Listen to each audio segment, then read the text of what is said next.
Good evening sir. Good evening sir.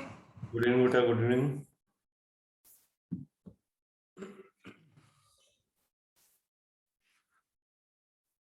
तो पहले तो मुझे ये बताओ कि आपने जो तीनों लेक्चर मैंने शेयर किया था उसको देख लिया है? कितने लोगों ने तीनों लेक्चर देख लिए हैं?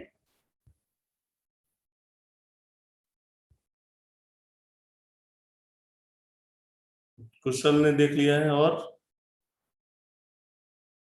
दिया ने देख लिया है,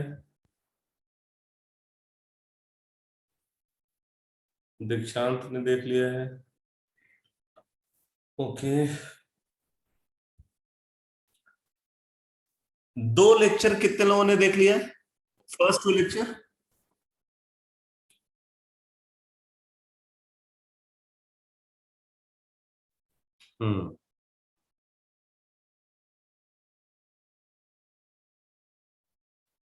ठीक है। देखो बेसिकली क्या है कि जो जनरल ऑर्गेनिक केमिस्ट्री है ना, general organic chemistry is totally interconnected. जितने भी कॉन्सेप्ट आपने इंट्रोडक्शन लेक्चर में देखे हैं, जैसे आपने इंट्रोडक्शन लेक्चर में ये देखा होगा कि फर्स्ट लेक्चर में कि ऑर्गेनिक रिएक्शंस कितने टाइप की होती हैं, तो उसमें दो क्लासिफिकेशन मैंने बताया, elementary organic reaction and non elementary organic reaction. तो एलिमेंट्री ऑर्गेनिक रिएक्शन के बारे में मैंने बताया कि एलिमेंट्री ऑर्गेनिक रिएक्शन हमेशा एक स्टेप में कंप्लीट होती है, जबकि non elementary organic reaction multiple step में कंप्लीट होती है। एलिमेंट्री ऑर्गेनिक रिएक्शन को अगर कंसीडर करें तो वहां पे इन्वॉल्व होता है एक रिएक्टेंट जिसको सबस्ट्रेट बोलते हैं, उसके साथ दूसरा रिएक्टेंट इन्वॉल्व होता है जिसको रिएजेंट बोलते हैं। ये सबस्ट्रेट और रिएजेंट ट्रांजिशन स्टेट के फॉर्मेशन के थ्रू प्रोडक्ट का फॉर्मेशन करते हैं, और कई बार प्रोडक्ट के साथ लिविंग ग्रुप भी रिमूव होता है। ठीक है, तो अगर फिर मैंने वहां पे आपको सबस्ट्रेट क्या है, रिएजेंट क्या है, ट्रांजिशन स्टेट क्या होता है और लिविंग ग्रुप क्या है, इसके बारे में मैंने आपको बताया हुआ है। तो substrate, reagent, transition state, leaving group, ये सारा कॉन्सेप्ट क्लियर है सबको? Yes sir. क्योंकि ये कुछ ऐसे टर्म्स हैं बेटा ना जो फ्रिक्वेंटली मैं यूज करूंगा अभी आगे आगे के डिस्कशन में। ठीक है। हाँ, क्या? न्यूक्लियोफिलिसिटी और बेसिसिटी सर इनवर्सली प्रोपोर्शनल होते हैं सर पोलर प्रोटिक सॉल्वेंट में, ये वाला बता दो सर एक बार। चलो अभी मैं आ रहा हूं सीक्वेंस में। तो सबस्ट्रेट क्या है, रिएजेंट क्या है, ट्रांजिशन स्टेट क्या है, लिविंग ग्रुप क्या है। लिविंग ग्रुप में दो टाइप के लिविंग ग्रुप के बारे में मैंने बताया आपको। एक तो न्यूक्लियोफिलिक लिविंग ग्रुप जिसको न्यूक्लियोफ्यूज बोलते हैं, दूसरा इलेक्ट्रोफिलिक लिविंग ग्रुप जिसको इलेक्ट्रोफ्यूज बोलते हैं। फिर मैंने आपको बताया कि कौन अच्छा न्यूक्लियोफ्यूज है, कौन अच्छा इलेक्ट्रोफ्यूज है। ये न्यूक्लियोफ्यूजिटी और इलेक्ट्रोफ्यूजिटी के टर्म्स में डिफाइंड होता है। और जो न्यूक्लियोफ्यूजिटी होती है वो बेसिसिटी के इनवर्सली प्रोपोर्शनल होती है। जो जितना वीक बेस होता है वो उतना अच्छा न्यूक्लियोफ्यूज होता है।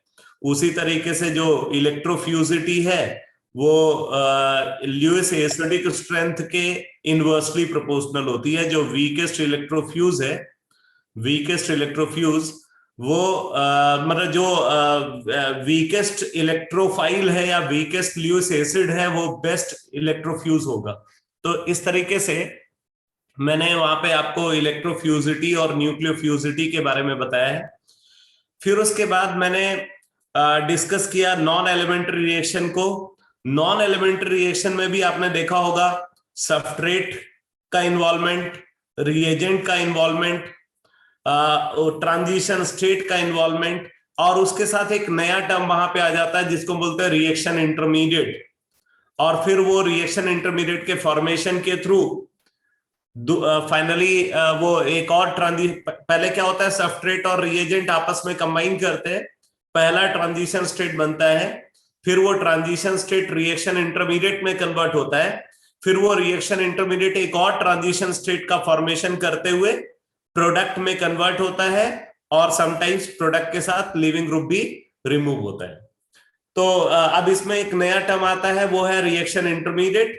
रिएक्शन इंटरमीडिएट के बारे में मैंने आपको बताया कि टोटल ऑर्गेनिक रिएक्शन में 6 टाइप के रिएक्शन इंटरमीडिएट ऑब्जर्व होते हैं। थोड़ा सा उनका मैंने वो ब्रीफ भी किया था कि वो जो रिएजेंट है उनका हाइब्रिडाइजेशन क्या है, वो डायमैग्नेटिक है या पैरामैग्नेटिक है, वो इलेक्ट्रोफाइल की तरह बिहेव करते हैं या वो न्यूक्लियोफाइल की तरह बिहेव करते हैं।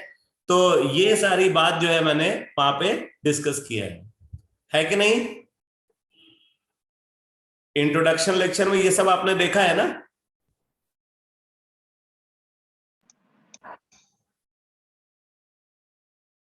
देखो मैं तीनों लेक्चर की बात कर रहा हूं। जो पहले 3 लेक्चर है उसमें क्या क्या मैंने कराया हुआ है वो सारी बात मैं आपको बता रहा हूं। हो सकता हो आप अभी 3rd लेक्चर तक ना पहुंच पाए हो, तो कुछ बातें आपको ना पता हो, लेकिन वो सारी चीज इंट्रोडक्शन लेक्चर में है। उसके बाद लास्ट में मैंने इंट्रोडक्शन लेक्चर में डिस्कस किया है जो ऑर्गेनिक रिएक्शन में बॉन्ड की ब्रेकिंग होती है। बॉन्ड की ब्रेकिंग 2 तरीके से होती है, एक होमोलिसिस जिसको सिमेट्रिकल क्लीवेज बोलते हैं, और दूसरा हेट्रोलिसिस जिसको अनसिमेट्रिकल क्लीवेज बोलते हैं। तो होमोलिसिस से क्या इंटरमीडिएट बनता है, हेट्रोलिसिस से क्या इंटरमीडिएट बनता है, और होमोलिसिस की क्या कंडीशंस होती हैं, कौन सी कंडीशन में होमोलिसिस होती है, कौन सी कंडीशन में हेट्रोलिसिस होती है, ये सारी बात मैंने 3rd लेक्चर के एंड में बताया हुआ है आपको। जो 3rd इंट्रोडक्शन लेक्चर है उसमें मैंने इस बात को डिस्कस किया है, type of bond cleavage involve in organic reaction. ठीक है, तो ये बॉन्ड क्लीवेज तक का कॉन्सेप्ट कितने लोगों ने देख लिया है? ये होमोलिसिस और हेट्रोलिसिस का कॉन्सेप्ट कितने लोगों ने देख लिया है इसका वीडियो लेक्चर?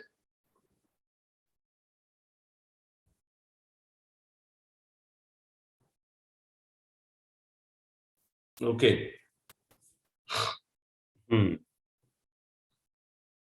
चलो ठीक है। अच्छा, हाँ भाई करण, क्या पूछ रहे थे तुम? सर न्यूक्लियोफिलिसिटी इनवर्सली प्रोपोर्शनल होती है सर बेसिसिटी के पॉलीप्रोटिक सॉल्वेंट में। सर ये वाला कॉन्सेप्ट बता दो एक बार।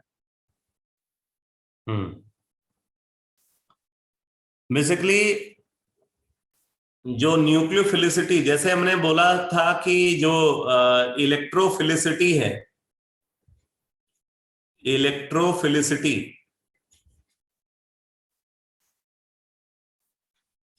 ये directly proportional to Lewis acidic strength. जो जितना अच्छा ल्यूइस एसिड होता है वो उतना अच्छा इलेक्ट्रोफाइल होता है। ठीक है, ये बात हमेशा होल्ड करती है, कोई एक्सेप्शन नहीं है। लेकिन अगर हम न्यूक्लियोफिलिसिटी को कंसीडर करें तो न्यूक्लियोफिलिसिटी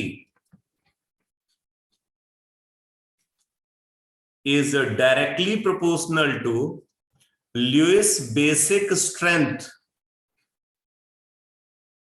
Lewis basic strength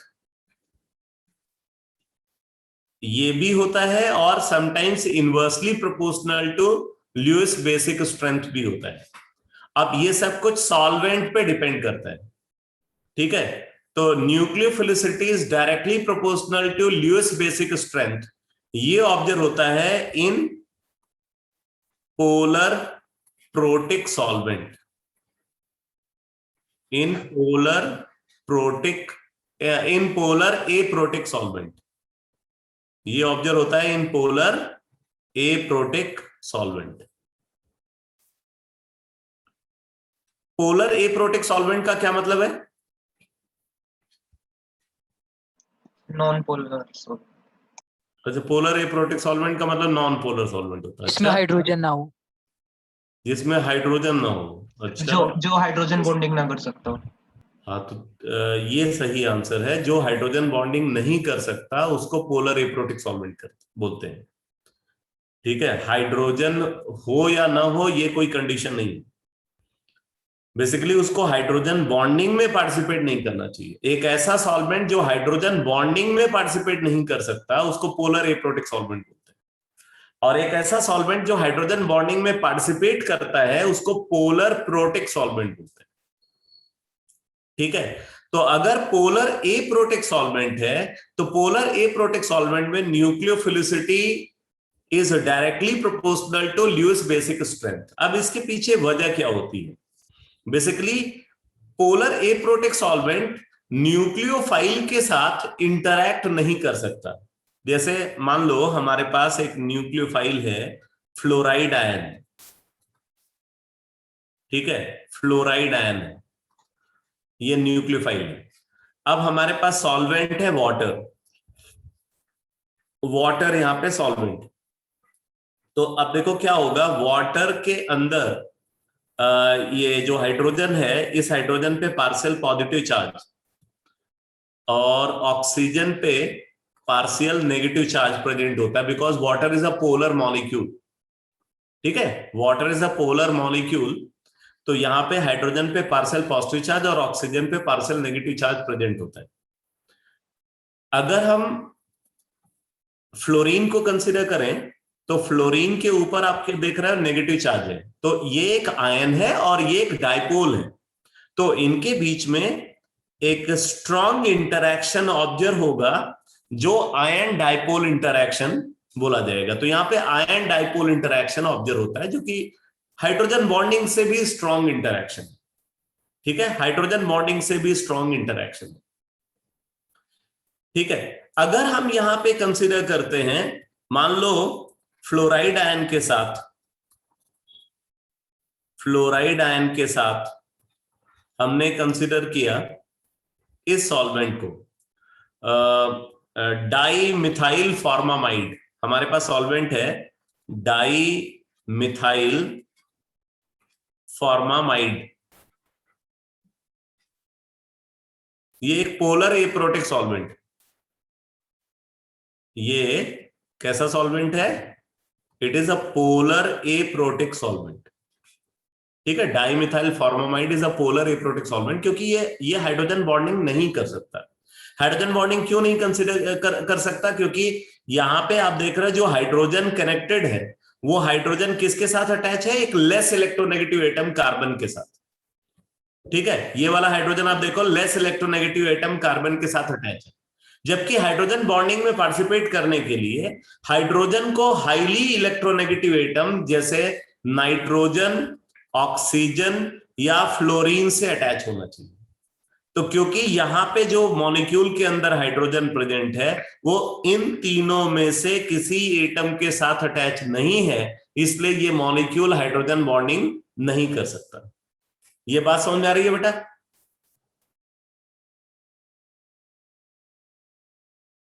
ये समझ में आ रहा है?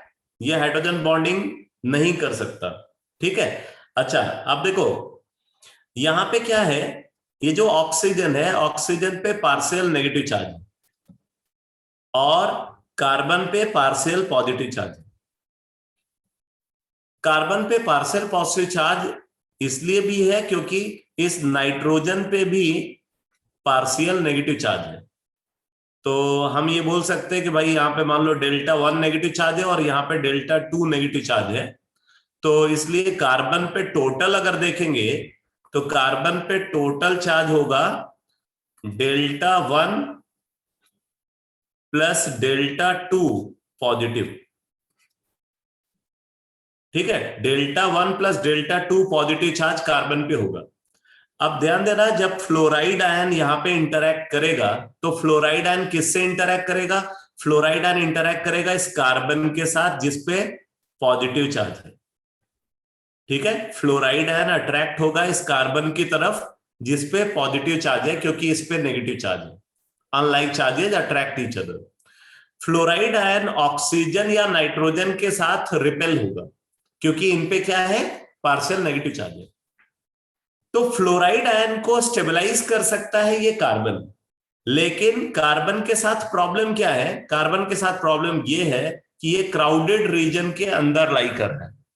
ये कार्बन कहां पे लाई कर रहा है? कार्बन लाई कर रहा है क्राउडेड रीजन के अंदर। यहां पे आप देखो, यहां पे बहुत ज्यादा क्राउडिंग है, तो क्राउडेड रीजन के अंदर ये कार्बन लाई कर रहा है, इसलिए फ्लोराइड आयन इफेक्टिवली इस कार्बन से इंटरैक्ट नहीं कर पाता। आप ये बोल सकते हो कि ये जो सॉल्वेंट है, ये सॉल्वेंट एनायन को स्टेबलाइज नहीं कर सकता, बिकॉज ये एनायन के साथ इंटरैक्ट ही नहीं कर पाता। लेकिन अगर कोई कटायन हो तो ये कटायन के साथ इंटरैक्ट कर सकता है। इसका ये जो ऑक्सीजन है ना, ये ऑक्सीजन कटायन के साथ इंटरैक्ट करके उसको स्टेबलाइज करेगा। यानी कि जो पोलर एप्रोटिक सॉल्वेंट होते हैं, पोलर एप्रोटिक सॉल्वेंट के अंदर कैटायन को स्टेबलाइज करने की टेंडेंसी होती है, लेकिन एनायन को स्टेबलाइज करने की टेंडेंसी नहीं होती। ये बात समझ में आ रही है? पोलर एप्रोटिक सॉल्वेंट कैटायन को तो स्टेबलाइज कर सकते हैं, बट वो एनायन को स्टेबलाइज नहीं कर सकते,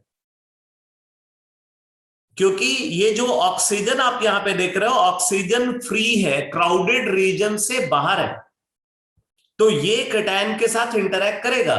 लेकिन इसका जो पॉजिटिव चार्ज सेंटर है वो क्राउडेड रीजन के अंदर है, मतलब उसके सराउंडिंग में एक बल्की ग्रुप प्रेजेंट है। तो ये बल्की ग्रुप क्या करता है, एनायन को इसके पास नहीं आने देता। समझ में आ रहा है कि नहीं?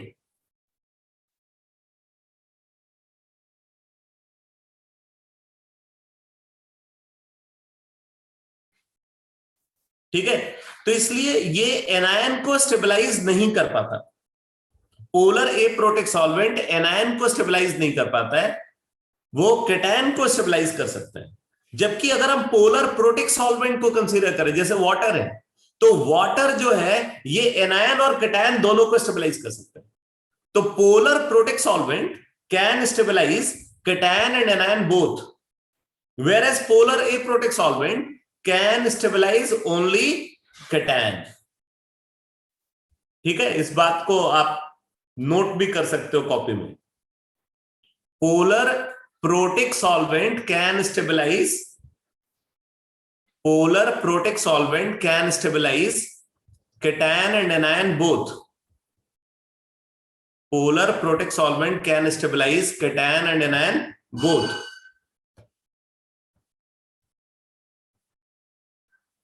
Polar protic solvent can stabilize cation and anion both. However, polar aprotic solvent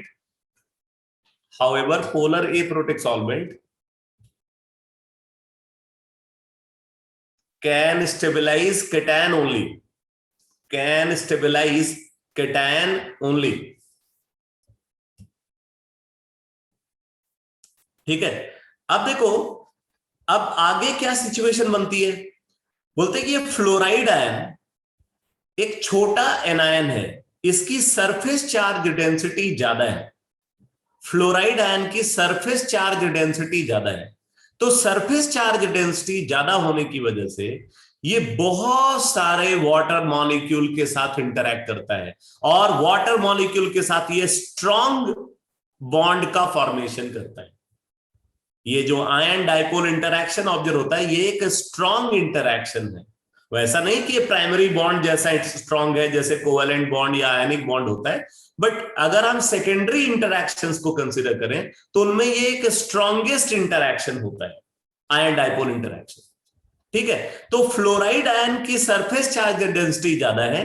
surface charge density ज्यादा होने की वजह से ये बहुत सारे वाटर मॉलिक्यूल के साथ इंटरैक्ट करता है, और उनके साथ कैसा इंटरैक्शन करता है, स्ट्रॉन्ग इंटरैक्शन करता है। ठीक है, तो इसका मतलब क्या होगा, ये बहुत सारे वाटर मॉलिक्यूल से सराउंडेड होगा, और वो भी स्ट्रॉन्ग बॉन्ड बना करके। अब क्या है, इसी फ्लोराइड आयन को अपना लोन पेयर डोनेट करना था। ये फ्लोराइड आयन क्या चाहता था, ये फ्लोराइड आयन अपना लोन पेयर डोनेट करना चाहता था। अगर ये लोन पेयर डोनेट करता तो न्यूक्लियोफाइल की तरह बिहेव करता। ठीक है, बट क्योंकि ये फ्लोराइड आयन सॉल्वेंट मॉलिक्यूल के साथ, ठीक है, सॉल्वेंट मॉलिक्यूल के साथ हर तरफ से सराउंडेड है, तो इसलिए ये फ्लोराइड आयन इफेक्टिवली उस इलेक्ट्रोफिलिक सेंटर तक नहीं पहुंच पाता जिसको ये अपना लोन पेयर देना चाहता है, क्योंकि इसके सराउंडिंग में ढेर सारे वाटर मॉलिक्यूल प्रेजेंट है, और वो वाटर मॉलिक्यूल इसके साथ स्ट्रॉन्ग बॉन्ड फॉर्म किए हुए हैं। तो इस वजह से ये फ्लोराइड आयन अपना लोन पेयर इफेक्टिवली इलेक्ट्रोफाइल को नहीं दे पाता।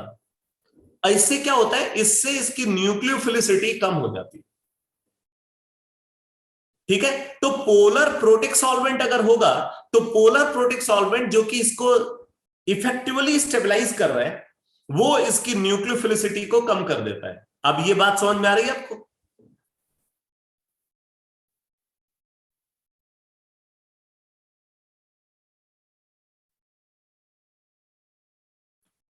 कम समझ में आ रही है? हाँ, चलो थोड़ा और समझा देता हूं।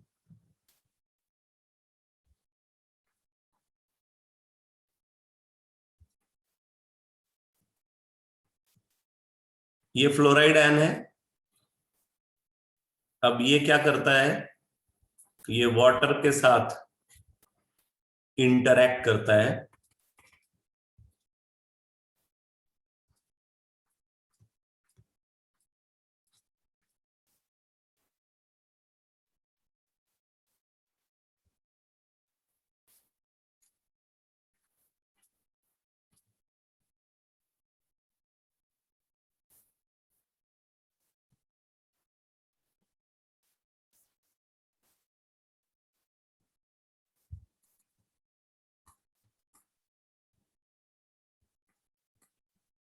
इस तरीके से वाटर मॉलिक्यूल इसको हर तरफ से कवर कर लेते हैं।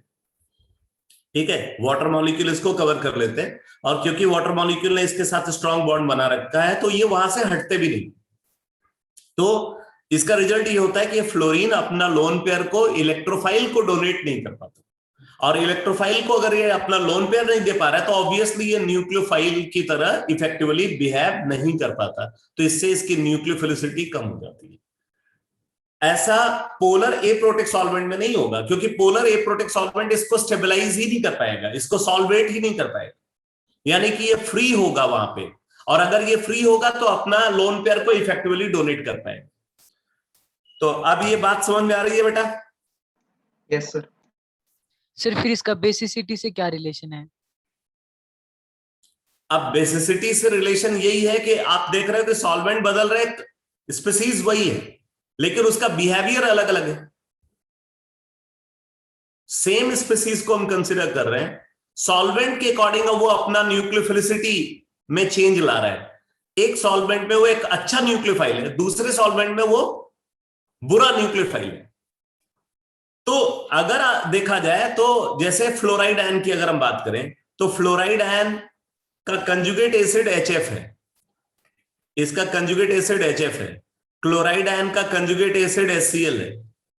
ब्रोमाइड आयन का कंजुगेट एसिड HBr है, और आयोडाइड आयन का कंजुगेट एसिड HI है। अगर हम इनमें इनको अगर कंसिडर करें तो इनमें सबसे ज्यादा एसिडिक HI होता है, फिर HBr होता है, फिर HCl होता है, फिर HF होता है। सबसे वीक एसिड HF है, सबसे स्ट्रॉन्ग एसिड HI। और प्रोटॉन ट्रांसफर थ्योरी ये बोलती है कि stronger the acid weaker will be it's conjugate base, stronger the acid weaker will be it's conjugate base. तो इस हिसाब से अगर देखें तो सबसे ज्यादा बेसिक फ्लोराइड आयन को होना चाहिए, सबसे ज्यादा बेसिक फ्लोराइड आयन को होना चाहिए, सबसे कम बेसिक आयोडाइड आयन को होना चाहिए। ठीक है, तो इस हिसाब से अगर आप देखो तो अगर न्यूक्लियोफिलिसिटी डायरेक्टली प्रोपोर्शनल टू ये बेसिक कैरेक्टर होती तो ऐसे सिचुएशन में फ्लोराइड आयन को हमेशा अच्छा न्यूक्लियोफाइल होना चाहिए था। लेकिन फ्लोराइड आयन के साथ क्या प्रॉब्लम है, अगर पोलर प्रोटिक सॉल्वेंट में ये प्रेजेंट है तो फिर इसकी न्यूक्लियोफिलिसिटी बहुत ज्यादा डिक्रीज कर जाएगी। अभी जो फैक्टर मैंने बताया उसकी वजह से जो हैविली हाइड्रेशन ऑब्जर्व होता है पोलर प्रोटिक सॉल्वेंट में, वो हाइड्रेशन क्या करता है, इसकी न्यूक्लियोफिलिसिटी को कम कर देता है। यानी कि वहां पे जो न्यूक्लियोफिलिसिटी है वो बेसिसिटी के इनवर्सली प्रोपोर्शनल होगी। लेकिन अगर पोलर एप्रोटिक सॉल्वेंट होगा तो पोलर एप्रोटिक सॉल्वेंट में सबसे अच्छा न्यूक्लियोफाइल हो जाएगा, क्योंकि सरफेस चार्ज डेंसिटी यहां ज्यादा है और इसका हाइड्रेशन भी नहीं हो रहा है। सरफेस चार्ज डेंसिटी ज्यादा है, हाइड्रेशन नहीं हो रहा है, तो चार्ज डेंसिटी जहां ज्यादा होगी वहीं से तो इफेक्टिवली लोन पेयर डोनेट होगा, तो इसलिए ये आसानी से लोन पेयर डोनेट करेगा, सबसे अच्छा न्यूक्लियोफाइल मिल जाएगा। तो अब आप वहां पे देख रहे हो कि जो न्यूक्लियोफिलिसिटी है, nucleophilicity is directly proportional to basicity. तो इस तरीके से रिलेशन आता है। समझ में आया कि नहीं? Yes sir.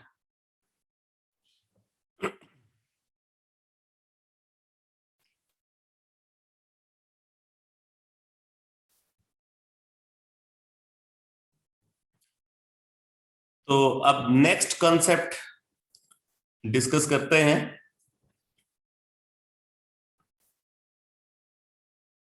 Electronic displacement effect. Electronic displacement effect. मैं फिर से बोलूंगा कि आप में से जिन स्टूडेंट्स ने अभी तीनों लेक्चर नहीं कंप्लीट किए हैं उसको कंप्लीट जरूर कर लेना, नहीं तो फिर आप फंसोगे, मैं ये बता रहा हूं, क्योंकि ये टॉपिक बहुत ही इंपॉर्टेंट टॉपिक है और ये कॉन्सेप्ट जो पहले मैंने बताए हुए सब आगे यूज होने वाले, और उसका डिटेल जो है अब दोबारा आगे डिस्कस नहीं होगा, इसलिए आप उसको कंप्लीट जरूर करना। और मैं अब उसको क्लास में डिस्कस नहीं करने वाला हूं। इलेक्ट्रॉनिक डिस्प्लेसमेंट इफेक्ट, और इनको इलेक्ट्रॉनिक डिस्प्लेसमेंट इफेक्ट को हम टूल्स ऑफ ऑर्गेनिक केमिस्ट्री भी बोलते हैं। Tools of organic chemistry.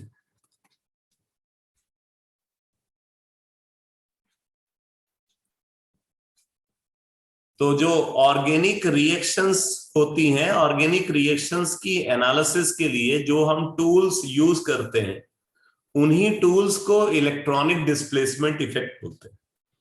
अगर इलेक्ट्रॉनिक डिस्प्लेसमेंट इफेक्ट को कंसीडर किया जाए तो इनको दो कैटेगरी में डिवाइड करते हैं।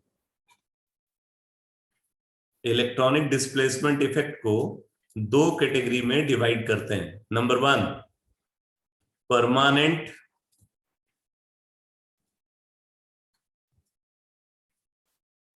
Electronic displacement effect, and number 2, temporary electronic displacement effect.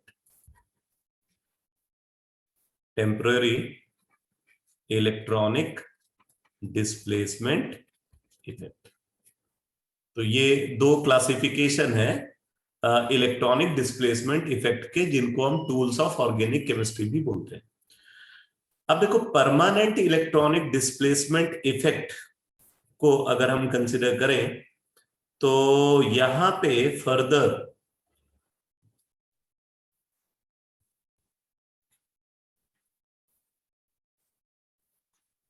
अलग अलग केसेस ऑब्जर्व होते हैं। Number 1, displacement of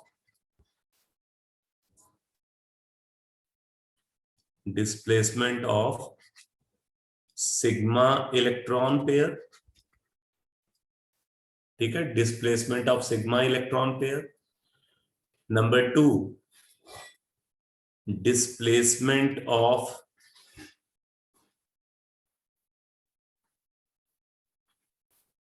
pi electron pair.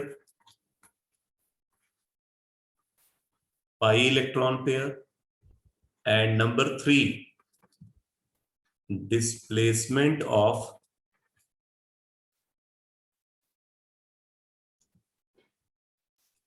Sigma and pi electron pair both.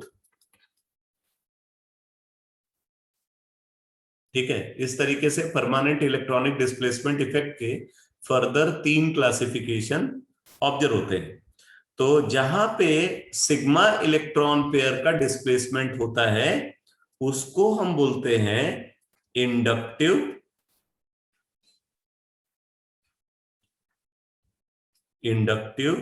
और ट्रांसमिशन इफेक्ट। इंडक्टिव और ट्रांसमिशन इफेक्ट। ठीक है, जहां पे सिग्मा इलेक्ट्रॉन पेयर का डिस्प्लेसमेंट होता है उसको हम इंडक्टिव और ट्रांसमिशन इफेक्ट बोलते हैं। जहां पे पाई इलेक्ट्रॉन पेयर का डिस्प्लेसमेंट होता है उसको हम रेजोनेंस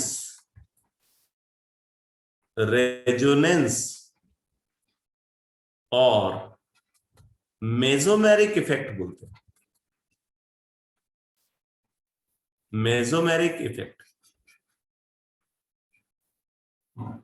और जहां पे सिग्मा और पाई इलेक्ट्रॉन पेयर दोनों का डिस्प्लेसमेंट होता है, इसको हाइपर कंजुगेशन बोलते हैं। हाइपर कंजुगेशन बोलते हैं। और इसका एक नाम नो बॉन्ड रेजोनेंस भी है। इसको नो बॉन्ड रेजोनेंस भी बोलते हैं।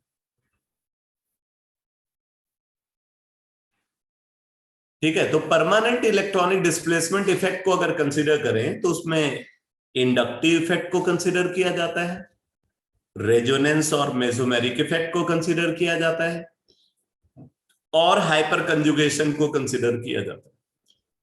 ये 3 electronic displacement effect permanent electronic displacement effect बोले जाते हैं। अच्छा, इसमें एक बात मैं आपको और बता दूं, ये जो परमानेंट इलेक्ट्रॉनिक डिस्प्लेसमेंट इफेक्ट होता है, इसको पोलराइजेशन इफेक्ट भी बोलते हैं। पोलराइजेशन इफेक्ट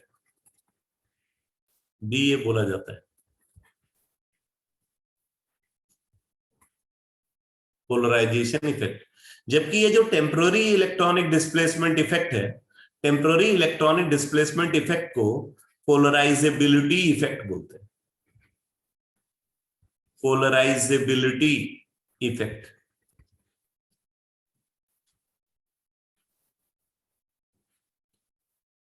ठीक है, तो अगर आप दोनों नेम को देखो तो आपको क्लियरली डिफरेंस समझ में आएगा। जो पोलराइजेशन इफेक्ट होता है, इसमें मॉलिक्यूल के अंदर परमानेंट पोलराइजेशन होता है। पोलराइजेशन का मतलब वहां पे पॉजिटिव और नेगेटिव चार्जेस डेवलप होते हैं। ठीक है, और वो परमानेंटली प्रेजेंट होते हैं। जबकि पोलराइजेबिलिटी इफेक्ट जो है, बोला है कि इसमें पोलराइज होने की एबिलिटी है। पोलराइज होने की एबिलिटी है, लेकिन वो एबिलिटी अपने आप से ऑब्जर्व नहीं होती, वो परमानेंटली ऑब्जर्व नहीं होती। उस एबिलिटी को दिखाने के लिए एक्सटर्नल फैक्टर प्रेजेंट होना चाहिए, एक्सटर्नल सपोर्ट होना चाहिए। तो जब एक्सटर्नल सपोर्ट होगा तो वो जो पोलराइज होने की एबिलिटी है, वो एबिलिटी ऑब्जर्व होगी। नहीं होगा एक्सटर्नल सपोर्ट तो एबिलिटी नहीं ऑब्जर्व होगी। इसीलिए बोलते हैं, क्योंकि ये एक्सटर्नल सपोर्ट पे ये इफेक्ट ऑब्जर्व होता है, तो वो एक्सटर्नल फैक्टर होगा तो इफेक्ट दिखेगा, नहीं होगा तो नहीं दिखेगा। इसलिए हम इसको टेम्पररी इलेक्ट्रॉनिक डिस्प्लेसमेंट इफेक्ट बोलते हैं। तो ये जो टेम्पररी इलेक्ट्रॉनिक डिस्प्लेसमेंट इफेक्ट है, इसको बोला जाता है इलेक्ट्रोमेरिक इफेक्ट। Electromeric effect. तो अब आप ये समझ लो बेटा, पूरा जो ऑर्गेनिक केमिस्ट्री का डिस्कशन है, वो डिस्कशन इन्हीं 4 टूल्स के बेसिस पे होता है। यही 4 टूल्स हैं जो ऑर्गेनिक रिएक्शन की एनालिसिस के लिए यूज किए जाते हैं। Inductive effect, resonance effect, hyper conjugation and electromeric effect. बहुत अच्छे से पूरा टाइम लगाते हुए, ठीक है, और खूब प्रैक्टिस करते हुए आपको अब आगे प्रोसीड करना है। अगर आपने जनरल ऑर्गेनिक केमिस्ट्री पे कमांड कर लिया और आइसोमेरिज्म वाला पार्ट आपका ठीक है, फिर समझ लेना आपने आधे से ज्यादा लड़ाई ऑर्गेनिक केमिस्ट्री की जीत ली। ठीक है, अगर आपको आइसोमेरिज्म अच्छे से आता है, आइसोमेरिज्म में आप कंफर्टेबल हो, और जनरल ऑर्गेनिक केमिस्ट्री पे आपका पूरा कमांड है, मींस अब आपको आगे ऑर्गेनिक केमिस्ट्री में कोई ट्रबल नहीं आने वाली। एटलीस्ट जो अंडरस्टैंडिंग पार्ट होगा ना ऑर्गेनिक केमिस्ट्री का, वो तो आपको पूरा अच्छे से समझ में आएगा। थोड़ी बहुत अगर ट्रबल होगी तो जहां पे क्रैमिंग इन्वॉल्व होगी, उस क्रैमिंग की वजह से हो सकती है। लेकिन क्रैमिंग ऑब्वियस ही बात है कि अगर क्रैमिंग हमें करनी है तो क्रैमिंग के लिए हमें क्या है, क्रैमिंग के लिए हमें फ्रीक्वेंट रिवीजन करने पड़ेंगे। तो फ्रीक्वेंटली अगर हम उस पार्ट को रिवाइज कर लें तो वो पार्ट भी अच्छा हो जाता है। ठीक है, तो इसलिए यहां पे आपको पूरी जम करके मेहनत करनी है। नहीं, जीओसी में आइसोमेरिज्म का यूज नहीं होता। ये इंडिपेंडेंट चैप्टर्स है बेटा, ठीक है। जीओसी और आइसोमेरिज्म इंडिपेंडेंट चैप्टर्स हैं। हाँ, आइसोमेरिज्म के कुछ कॉन्सेप्ट में जीओसी जरूर यूज होता है। जैसे आपने देखा टॉटोमेरिज्म जब डिस्कस हो रहा था वहां पे जीओसी के कॉन्सेप्ट यूज हो रहे थे, ठीक है। आगे जब मैंने वो रेशमाइजेशन का कॉन्सेप्ट आपको बताया तो वहां भी जीओसी के कॉन्सेप्ट यूज हो रहे थे, लेकिन जीओसी में आइसोमेरिज्म का कॉन्सेप्ट यूज नहीं होता।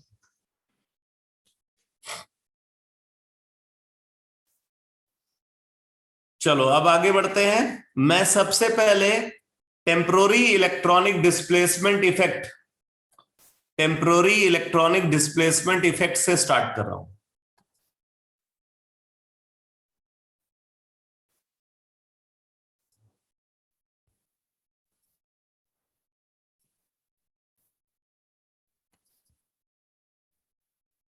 लिखो इलेक्ट्रोमेरिक इफेक्ट।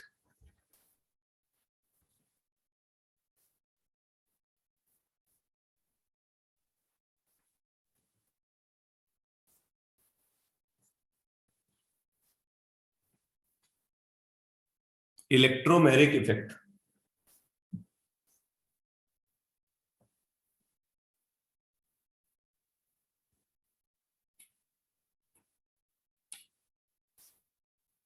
लिखो। इलेक्ट्रोमेरिक इफेक्ट का डिटेल देखो। Transfer of pi electron pair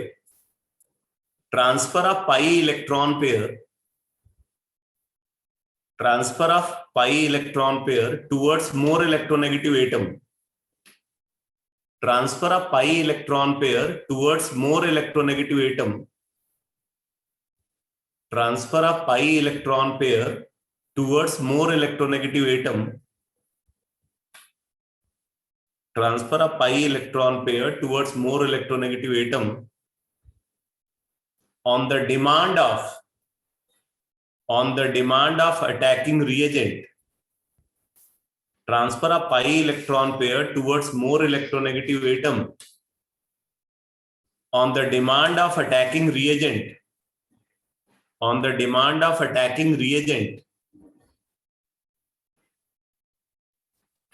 On the demand of attacking reagent.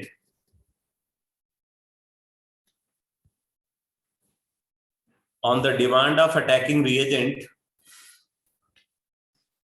to produce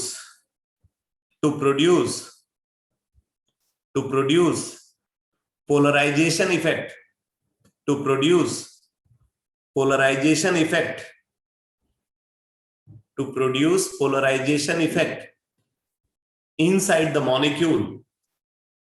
To produce polarization effect inside the molecule. To produce polarization effect inside the molecule is termed as electromeric effect. Is termed as electromeric effect. Is termed as electromeric effect. Is termed as electromeric effect. तो देखो electromeric effect में क्या होता है, बोलते हैं electromeric effect में जो रिएजेंट मॉलिक्यूल है, अटैकिंग रिएजेंट जिसको हम बोल रहे हैं, अटैकिंग रिएजेंट की डिमांड पे जो पाई इलेक्ट्रॉन पेयर है सबस्ट्रेट का, वो pi electron pair more electronegative atom को ट्रांसफर होता है। डिमांड किसकी तरफ से आई है? डिमांड आई है रिएजेंट की तरफ से, ठीक है। रिएजेंट की डिमांड पे सबस्ट्रेट मॉलिक्यूल के अंदर प्रेजेंट जो पाई इलेक्ट्रॉन पेयर है, वो पाई इलेक्ट्रॉन पेयर किसको ट्रांसफर होता है? मोर इलेक्ट्रोनेगेटिव एटम को ट्रांसफर होता है। और उसके ट्रांसफर होने की वजह से क्या होता है? उसके ट्रांसफर होने की वजह से वहां पे पॉजिटिव और नेगेटिव चार्जेस डेवलप हो जाते हैं। सबस्ट्रेट मॉलिक्यूल के अंदर पॉजिटिव और नेगेटिव चार्जेस डेवलप हो जाते हैं, और पॉजिटिव और नेगेटिव चार्जेस जब डेवलप होते हैं सबस्ट्रेट मॉलिक्यूल के अंदर, तो रिएजेंट अपनी सुटेबिलिटी के हिसाब से उनमें से किसी एक चार्ज सेंटर पे अटैक करता है। बेसिक बात यह है कि रिएजेंट अटैक करना चाहता है सबस्ट्रेट के ऊपर, तो रिएजेंट अपने अटैक के लिए वहां पे फेवरेबल कंडीशन जनरेट करना चाहता है। वो कंडीशन वो कैसे जनरेट करता है? बोलते हैं वो कंडीशन वो जनरेट कराता है। कैसे कराता है? सब्सट्रेट मॉलिक्यूल के अंदर जो पाई बॉन्ड है, उस पाई बॉन्ड को वो मोर इलेक्ट्रोनेगेटिव एटम की तरफ ट्रांसफर कराता है। तो इससे क्या होता है? मोर इलेक्ट्रोनेगेटिव एटम पे नेगेटिव चार्ज और दूसरे एटम पे पॉजिटिव चार्ज डेवलप हो जाता है। तो अगर वो इलेक्ट्रोफाइल है फिर तो वो नेगेटिव चार्ज पे जाके अटैक कर जाता है, और अगर वो इलेक्ट्रोफाइल है तो फिर वो इलेक्ट्रोफाइल है फिर वो नेगेटिव चार्ज पे जाकर के अटैक करेगा। अगर वो न्यूक्लियोफाइल है तो वो पॉजिटिव चार्ज पे जाकर के अटैक करेगा। तो इस तरीके से इलेक्ट्रोमेरिक इफेक्ट ऑब्जर्व होता है। तो ये बात समझ में आ रही है इलेक्ट्रोमेरिक इफेक्ट की वजह क्या है? Yes sir. Yes sir. ठीक है, अब देखो बात आती है इलेक्ट्रोमेरिक इफेक्ट की क्या क्या कैरेक्टरिस्टिक है।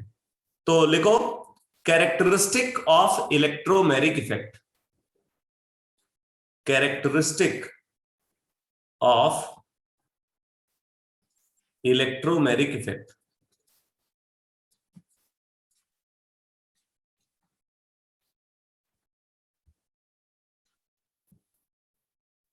कैरेक्टरिस्टिक ऑफ इलेक्ट्रोमेरिक इफेक्ट, इसमें लिखो first point,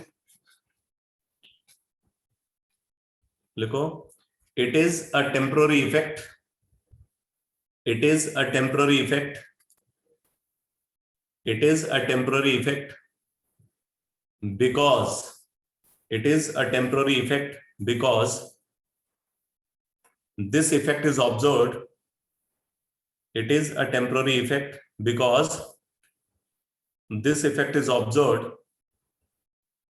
This effect is observed on the demand of attacking reagent. This effect is observed on the demand of attacking reagent. क्योंकि एक्सटर्नल डिमांड पे ये effect observe हो रहा है, इसलिए ये टेम्पररी इफेक्ट है। जब तक डिमांड होगी इफेक्ट दिखेगा, डिमांड नहीं होगी इफेक्ट नहीं दिखेगा। इसीलिए हम इसको परमानेंट इफेक्ट नहीं बोलते, इसको टेम्पररी इफेक्ट बोलते हैं। ठीक है, सेकंड पॉइंट लिखो। सेकंड पॉइंट लिखो, this effect involves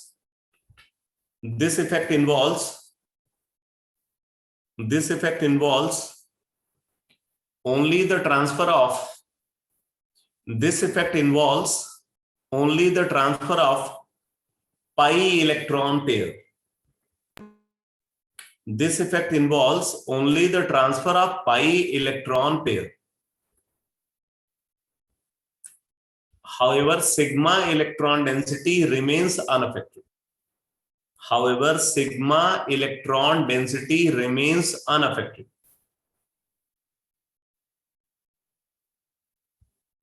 However, sigma electron density remains unaffected.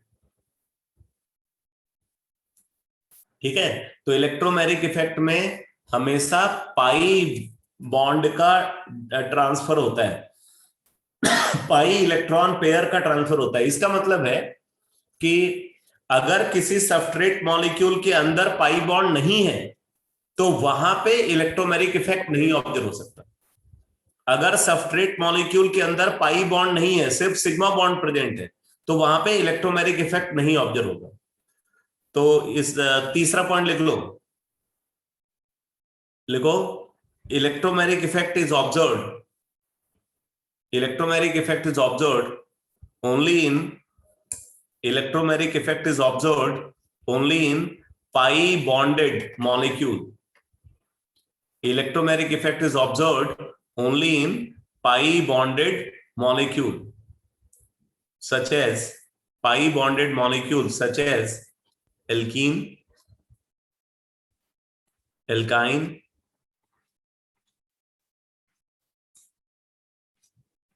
carbonyl compound, cyanide, etc. तो जिन मॉलिक्यूल्स के अंदर पाई बॉन्ड प्रेजेंट है वहीं पे इलेक्ट्रोमेरिक इफेक्ट ऑब्जर्व होगा। अगर पाई बॉन्ड नहीं है तो फिर इलेक्ट्रोमेरिक इफेक्ट नहीं ऑब्जर्व हो सकता। ये पॉइंट क्लियर हुआ बेटा? Yes sir. क्योंकि यहाँ पे पाई इलेक्ट्रॉन पेयर का ही ट्रांसफर होता है, तो इसलिए पाई बॉन्ड का होना जरूरी है। पाई बॉन्ड होगा तो इफेक्ट ऑब्जर्व होगा, नहीं होगा तो नहीं ऑब्जर्व होगा। नेक्स्ट पॉइंट लिखो, नेक्स्ट पॉइंट लिखो, लिखो the combined effect of inductive and electromagnetic effect, the combined effect of inductive and electromagnetic effect, the combined effect of inductive and electromagnetic effect is called inductomeric effect.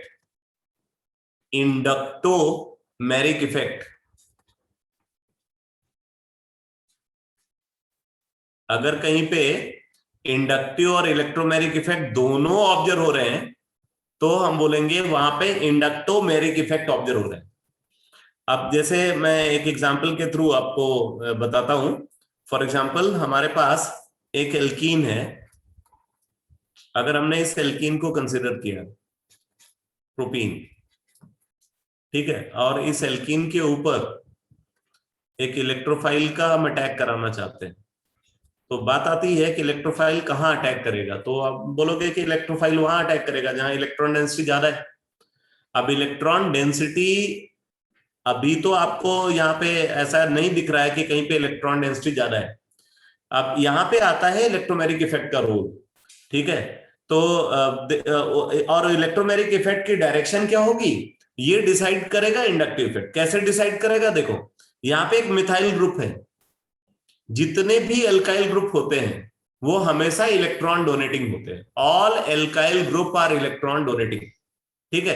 तो ये methyl group भी electron donating होगा, तो ये क्या करेगा, sigma electron pair को displace करेगा इस कार्बन की तरफ।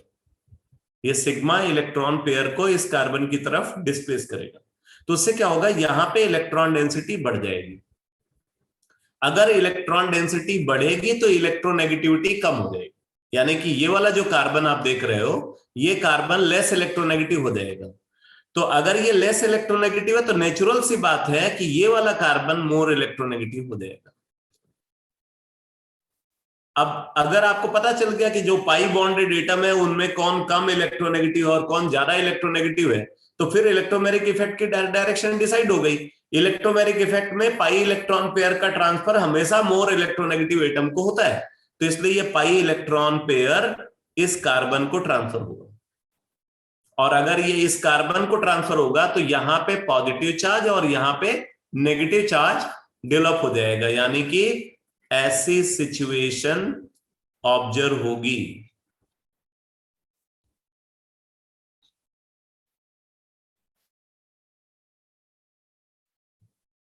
ये ऑब्जर्व होगा। अब जिस पे नेगेटिव चार्ज है वहीं पे इलेक्ट्रोफाइल अटैक कर जाएगा, यानी कि इस कार्बन पे इलेक्ट्रोफाइल अटैक करेगा। तो आप देख रहे हैं कि यहां पे इंडक्टिव इफेक्ट और इलेक्ट्रोमैग्नेटिक इफेक्ट मिलकर के काम कर रहे हैं। इंडक्टिव इफेक्ट के थ्रू इलेक्ट्रोमैग्नेटिक इफेक्ट की डायरेक्शन डिसाइड हो रही है। अब भाई इंडक्टिव इफेक्ट ने डिसाइड किया इलेक्ट्रोमैग्नेटिक इफेक्ट की डायरेक्शन को, इसीलिए हम यहां पे क्या बोलेंगे, यहां पे ऑब्जर्व हो रहा है इंडक्टोमेरिक इफेक्ट। ये समझ में आ रहा है आपको?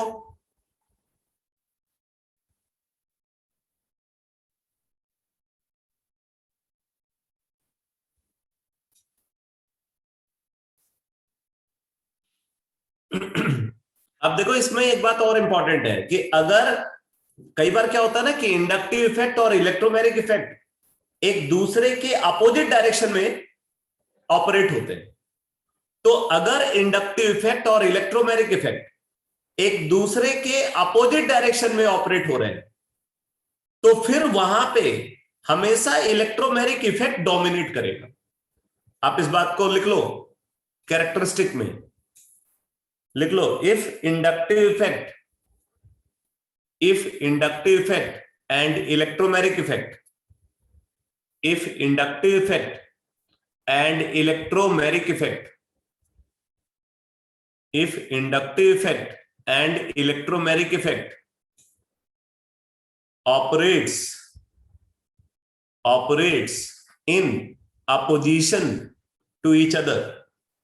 If inductive effect and electromagnetic effect operates in opposition to each other, then electromagnetic effect is more dominating.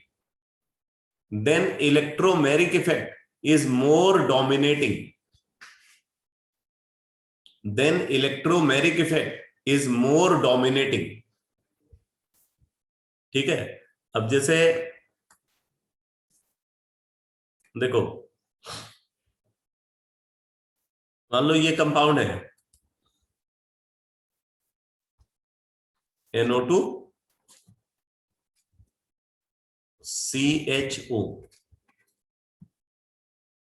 ठीक है, NO2 CHO. अब देखो यहां पे जो डबल बॉन्ड है, डबल बॉन्ड कार्बन और ऑक्सीजन के बीच में, ऑक्सीजन मोर इलेक्ट्रोनेगेटिव है. ऑक्सीजन मोर इलेक्ट्रोनेगेटिव है, तो इस हिसाब से अगर आप देखोगे तो जो पाई इलेक्ट्रॉन पेयर है ये जाना चाहेगा कहां पे? ऑक्सीजन की तरफ. पाई इलेक्ट्रॉन पेयर कहां जाना चाहता है? ऑक्सीजन की तरफ जाना चाहता है. ठीक है. अच्छा, इधर कार्बन से क्या अटैच है? कार्बन से अटैच है NO2 ग्रुप. NO2 ग्रुप क्या होता है? ये इलेक्ट्रॉन विड्राइंग ग्रुप होता है. NO2 ग्रुप इलेक्ट्रॉन विथड्राइंग ग्रुप होता है. तो इलेक्ट्रॉन विड्राइंग ग्रुप है, तो ऐसे सिचुएशन में ये क्या करेगा? ये सिग्मा इलेक्ट्रॉन पेयर को अपनी तरफ खींचेगा. NO2 group sigma electron pair को अपनी तरफ खींचेगा. ठीक है. तो ये सिग्मा इलेक्ट्रॉन पेयर को अपनी तरफ खींच रहा है, और पाई इलेक्ट्रॉन पेयर किधर जाना चाहता है? ऑक्सीजन की तरफ जाना चाहता है. अब अगर आप देखो, जैसे अगर हम NO2 को कंसीडर करें, तो भाई NO2 ने क्या किया? NO2 ने सिग्मा इलेक्ट्रॉन पेयर को खींचा. सिग्मा इलेक्ट्रॉन पेयर को खींचा, तो यहां पे इलेक्ट्रॉन डेंसिटी क्या हो गई? लो इलेक्ट्रॉन डेंसिटी हो गई. लो इलेक्ट्रॉन डेंसिटी हो गई. और अगर यहां पे इलेक्ट्रॉन डेंसिटी डिक्रीज हुई, तो इलेक्ट्रॉन डेंसिटी डिक्रीज होने का क्या मतलब है? इलेक्ट्रॉन डेंसिटी डिक्रीज होने का मतलब कि इसकी इलेक्ट्रोनेगेटिविटी बढ़ गई. NO2 ने इलेक्ट्रॉन को अपनी तरफ खींचा, उससे क्या हुआ? इस कार्बन की इलेक्ट्रोनेगेटिविटी बढ़ गई. कार्बन की इलेक्ट्रोनेगेटिविटी बढ़ गई, तो पाई इलेक्ट्रॉन पेयर को कार्बन की तरफ आना चाहिए, लेकिन ऐसा कभी नहीं होगा. ठीक है. जो नेचुरल मैनर में एटम्स की इलेक्ट्रोनेगेटिविटी का ऑर्डर है, वही इलेक्ट्रोनेगेटिविटी का ऑर्डर हमेशा इलेक्ट्रोमैग्नेटिक इफेक्ट की डायरेक्शन को डिसाइड करेगा. तो ये पाई इलेक्ट्रॉन पेयर कार्बन की तरफ कभी नहीं आएगा, ये पाई इलेक्ट्रॉन पेयर ऑक्सीजन की तरफ ही जाएगा. बात समझ में आ रही है या नहीं? Yes sir, clear. ठीक है. तो अगर इलेक्ट्रोमैग्नेटिक इफेक्ट और इंडक्टिव इफेक्ट एक दूसरे के सपोर्ट में है, बहुत अच्छी बात है. जैसे पिछले केस में हुआ, हमने उसको बोला इंडक्टोमैग्नेटिक इफेक्ट. लेकिन अगर इलेक्ट्रोमैग्नेटिक इफेक्ट और इंडक्टिव इफेक्ट एक दूसरे के अपोजिशन में है, तो हमेशा डोमिनेटिंग इफेक्ट इलेक्ट्रोमैग्नेटिक इफेक्ट होगा. तो इलेक्ट्रोमैग्नेटिक इफेक्ट यहां पे डोमिनेट करेगा. नेक्स्ट पॉइंट लिखो. नेक्स्ट पॉइंट लिखो. लिखो combined effect of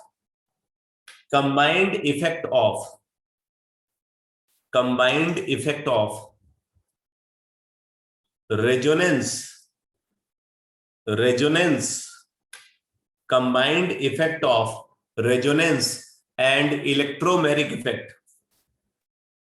Combined effect of resonance and electromagnetic effect is called conjugative effect.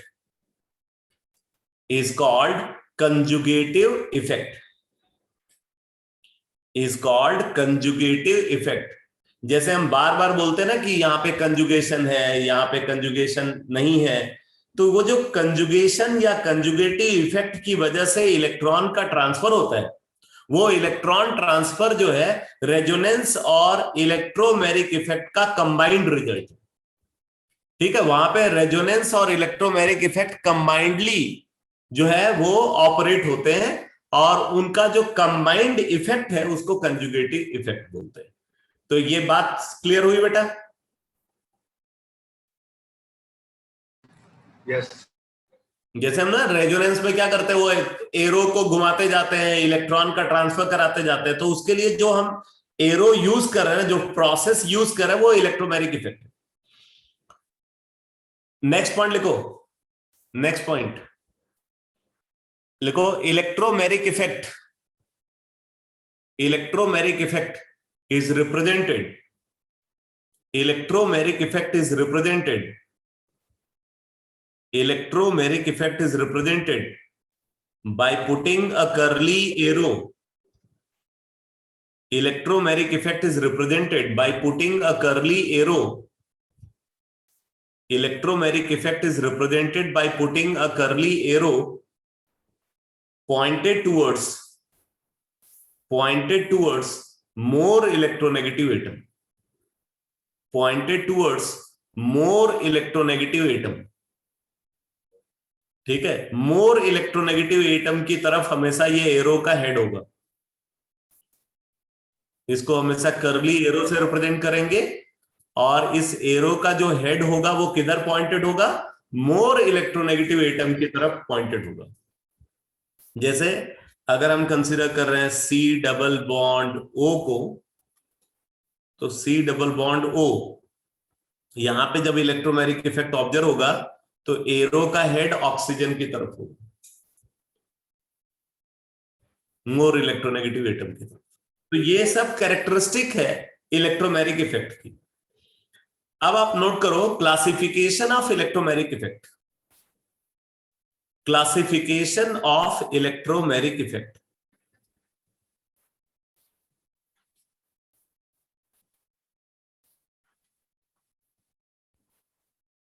Classification of electromagnetic effect.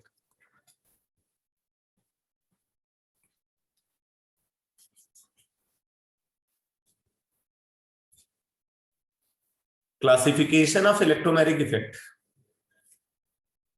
तो आप नोट करो, लिखो electromagnetic effect are of two types. Electromagnetic effect are of two types. Electromagnetic effect are of two types. Number one,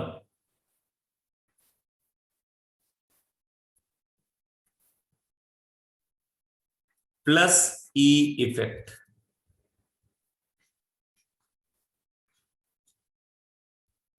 plus E effect यानी कि positive electromagnetic effect. Plus E effect means positive electromagnetic effect. तो आप note करो इसका detail, लिखो if attack of attacking reagent, if attack of attacking reagent. अब देखो मैं बार बार यूज कर रहा हूं उन टर्म्स को जो पहले इंट्रोडक्शन लेक्चर में आपने देखा। If attack of attacking reagent and transfer of pi electron pair, if attack of attacking reagent and transfer of pi electron pair,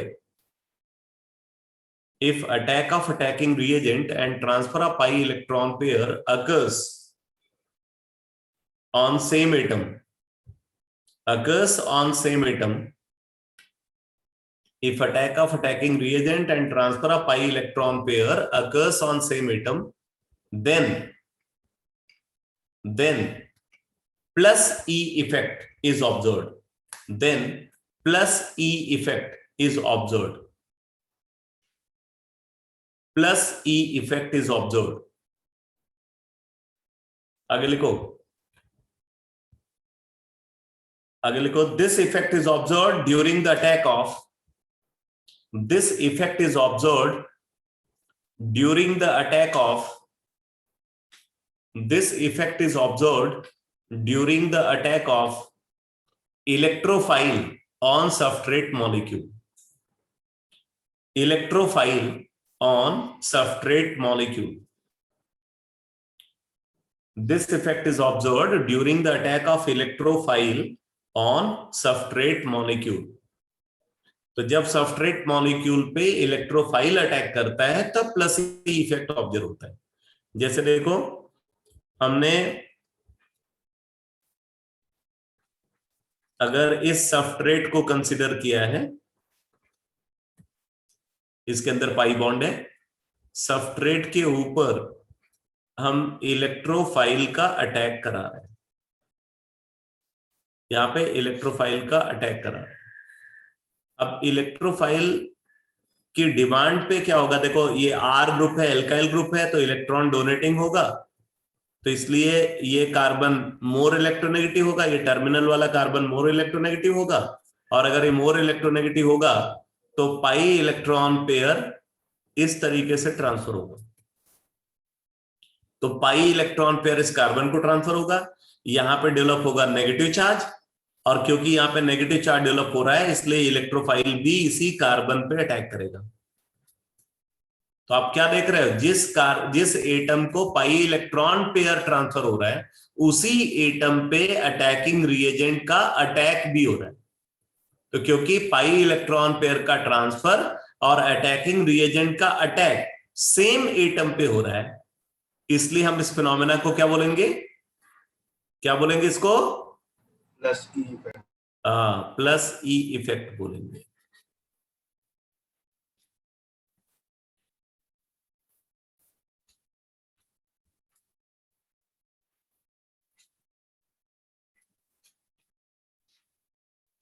ये सबको क्लियर हो गया?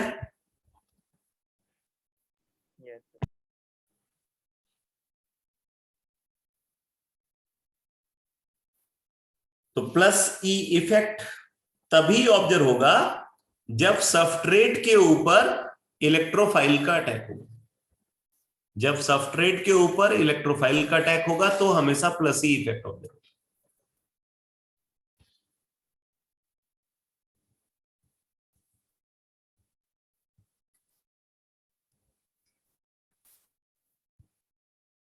सेकेंड क्लासिफिकेशन है minus E effect, negative electromeric effect. Negative electromeric effect, minus E effect, note करो, लिखो। If attack of attacking reagent, if attack of attacking reagent and transfer of pi electron pair, if attack of attacking reagent and transfer of pi electron pair occurs, if attack of attacking reagent and transfer of pi electron pair occurs on different atom, occurs on different atom, if attack of attacking reagent and transfer of pi electron pair occurs on different atom, then minus e effect, minus e effect is observed. Then minus e effect is observed. आगे लिखो।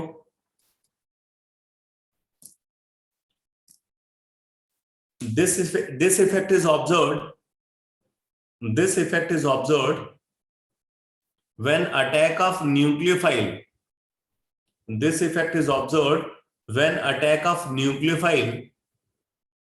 This effect is observed when attack of nucleophile occurs on substrate molecule. This effect is observed when attack of nucleophile occurs on substrate molecule. ठीक है, जैसे अगर हम एक carbonyl substrate को consider करते हैं,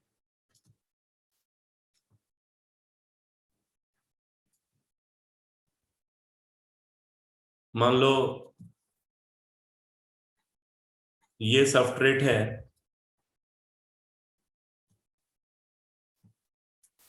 ठीक है, ये कार्बोनिल सबस्ट्रेट है, और इस कार्बोनिल सबस्ट्रेट के ऊपर हम न्यूक्लियोफाइल का अटैक कराना चाहते हैं,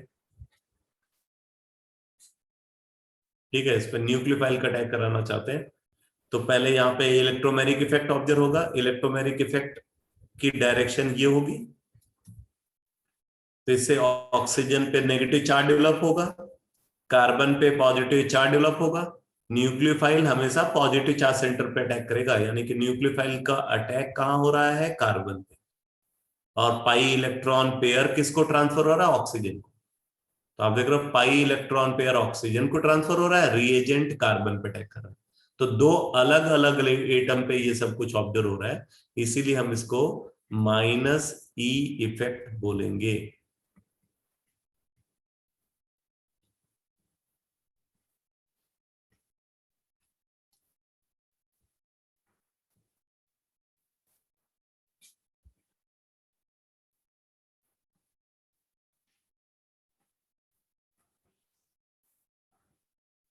तो ये क्लियर हुआ बेटा?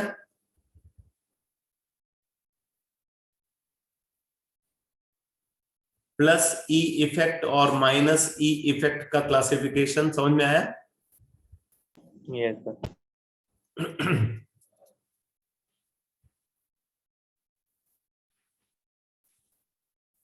अब बताती है इसके एप्लीकेशंस कौन कौन से हैं। तो आप लिखो एप्लीकेशन ऑफ इलेक्ट्रोमैग्नेटिक इफेक्ट।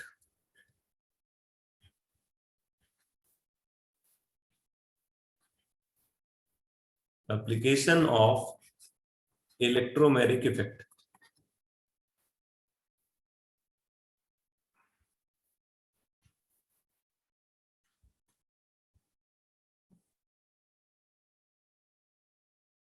इसमें फर्स्ट एप्लीकेशन लिखो, फर्स्ट एप्लीकेशन लिखो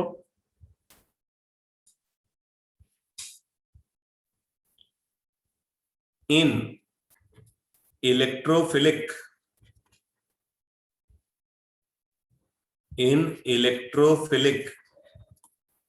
एडिशन ऑन एल्कीन।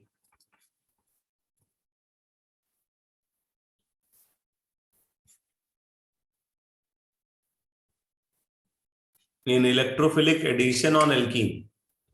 एल्कीन पे इलेक्ट्रोफिलिक एडिशन को डिसाइड करने में इलेक्ट्रोमैग्नेटिक इफेक्ट यूज होता है। ठीक है, अब जरा देखो कैसे यूज होता है। पहली बात कि ये इलेक्ट्रोफिलिक एडिशन क्यों बोला जाता है। जैसे कुछ रिएक्शन को हम इलेक्ट्रोफिलिक एडिशन बोलते हैं, कुछ रिएक्शन को हम न्यूक्लियोफिलिक सब्स्टिट्यूशन बोलते हैं, कुछ रिएक्शन को हम न्यूक्लियोफिलिक एडिशन बोलते हैं, कुछ को इलेक्ट्रोफिलिक सब्स्टिट्यूशन बोलते हैं।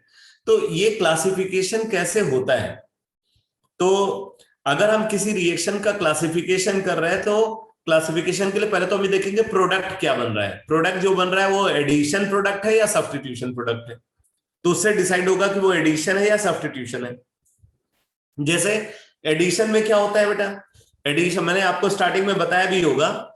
एडिशन में क्या होता है, दो ग्रुप ऐड हो जाते हैं सबस्ट्रेट मॉलिक्यूल के अंदर। अगर दो ग्रुप सबस्ट्रेट मॉलिक्यूल के अंदर आकर के ऐड हो रहे हैं तो वो एडिशन। ठीक है, अगर दो ग्रुप सबस्ट्रेट मॉलिक्यूल से रिमूव हो रहे हैं तो वो एलिमिनेशन है। अगर दो ग्रुप ऐड हो रहे हैं तो एडिशन, रिमूव हो रहे हैं तो एलिमिनेशन। अगर एक ग्रुप दूसरे को रिप्लेस कर रहा है, एक ग्रुप आ रहा है और दूसरा जा रहा है, ठीक है, तो अगर एक ग्रुप दूसरे को रिप्लेस कर रहा है तो सब्स्टिट्यूशन है। तो इस तरीके से एडिशन, एलिमिनेशन और सब्स्टिट्यूशन, ये तीन कैटेगरी ऑर्गेनिक रिएक्शन की वो डिफाइंड होती है, एडिशन, एलिमिनेशन एंड सब्स्टिट्यूशन। ठीक है, तो यहां पे बात हो रही है एडिशन की, मतलब आपको तुरंत समझ में आना चाहिए कि दो ग्रुप ऐड हो रहे होंगे, दो ग्रुप ऐड हो रहे हैं, इसलिए इसको हम एडिशन बोल रहे हैं। अब बात आती है वो दो ग्रुप किस ऑर्डर में ऐड हो रहे हैं। तो बोल रहे हैं कि ये क्योंकि यहाँ पे दो ग्रुप ऐड हो रहे हैं तो वो दो ग्रुप ऐसा हो सकता है कि 1 by 1 ऐड हो रहा है, पहले एक ग्रुप ऐड हो रहा हो फिर दूसरा ग्रुप ऐड हो। अगर वो 1 by 1 ऐड हो रहा है तो नेचुरल सी बात है रिएक्शन के मल्टीपल स्टेप हो जाएंगे। पहले एक ग्रुप आया एक स्टेप, फिर अगला ग्रुप आया दूसरा स्टेप, तो रिएक्शन के मल्टीपल स्टेप हो गए। और अगर मल्टीपल स्टेप हो गए रिएक्शन के तो नेचुरल सी बात है कि वो एलिमेंट्री रिएक्शन नहीं है। वो नॉन एलिमेंट्री ऑर्गेनिक रिएक्शन होगी। ये बात आपको समझ में आ रही है?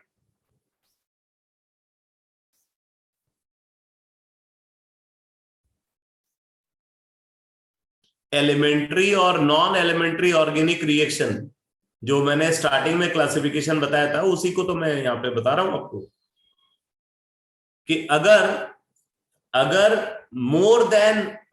दो ग्रुप ऐड हो रहे हैं तो वो ग्रुप ऐसा हो सकता है कि 1 by 1 ऐड हो। कई बार ऐसा भी होता है साइमल्टेनियसली भी ऐड हो सकते हैं, बट कई बार ज्यादा कॉमन क्या है? ज्यादा कॉमन ये है कि पहले एक ग्रुप आए फिर दूसरा ग्रुप आए। ठीक है, तो इसलिए यहां पे बोलेंगे कि जब फर्स्ट ग्रुप आके अटैच हुआ तो पहला स्टेप, फिर सेकेंड ग्रुप आकर के अटैच हुआ तो दूसरा स्टेप। तो रिएक्शन मल्टीपल स्टेप में प्रोसीड कर रही है। अगर मल्टीपल स्टेप में प्रोसीड कर रही है तो वहां पे रिएक्शन इंटरमीडिएट इन्वॉल्व होगा, रिएक्शन नॉन एलिमेंट्री रिएक्शन होगी। ठीक है, तो इलेक्ट्रोफिलिक एडिशन में क्या होता है? यहां पे मल्टीपल स्टेप इन्वॉल्व होते हैं। रिएक्शन नॉन एलिमेंट्री रिएक्शन का एग्जांपल होती है। तो अब उसमें क्या है कि जब मतलब मल्टीपल स्टेप इन्वॉल्व होते हैं तो एक स्टेप फास्ट हो सकता है, एक स्टेप स्लो हो सकता है। रिएक्शन का एक स्टेप फास्ट और एक स्टेप स्लो होगा। और मैंने आपको पीछे डिस्कशन में बताया हुआ है कि slowest step is rate determining step, बताया हुआ है। ये स्टेटमेंट मैंने लेक्चर में यूज किया था कहीं पे। ठीक है, slowest step is rate determining step. तो अब बात आती है कि सबसे क्रूशियल स्टेप वो स्लोएस्ट स्टेप है। तो अगर किसी रिएक्शन के रेट डिटर्मिनिंग स्टेप में, यानी कि स्लोएस्ट स्टेप में, अगर किसी रिएक्शन के रेट डिटर्मिनिंग स्टेप यानी कि स्लोएस्ट स्टेप में इलेक्ट्रोफाइल का अटैक होता है, अगर किसी रिएक्शन के स्लोएस्ट स्टेप में इलेक्ट्रोफाइल का अटैक होता है और पूरी रिएक्शन एडिशन है, तो हम उसको इलेक्ट्रोफिलिक एडिशन बोलेंगे। अगर किसी रिएक्शन के स्लोएस्ट स्टेप में न्यूक्लियोफाइल का अटैक होता है और कंप्लीट रिएक्शन एडिशन है, तो हम उसको न्यूक्लियोफिलिक एडिशन बोलेंगे। अगर किसी रिएक्शन के स्लोएस्ट स्टेप में न्यूक्लियोफाइल का अटैक होता है और पूरी रिएक्शन सब्स्टिट्यूशन है, तो हम उसको न्यूक्लियोफिलिक सब्स्टिट्यूशन बोलेंगे। और इसी तरीके से इलेक्ट्रोफिलिक सब्स्टिट्यूशन को हम डिफाइन करते हैं। बात समझ में आ रही है? ये रिएक्शन का क्लासिफिकेशन कैसे करेंगे ये समझ में आ रहा है?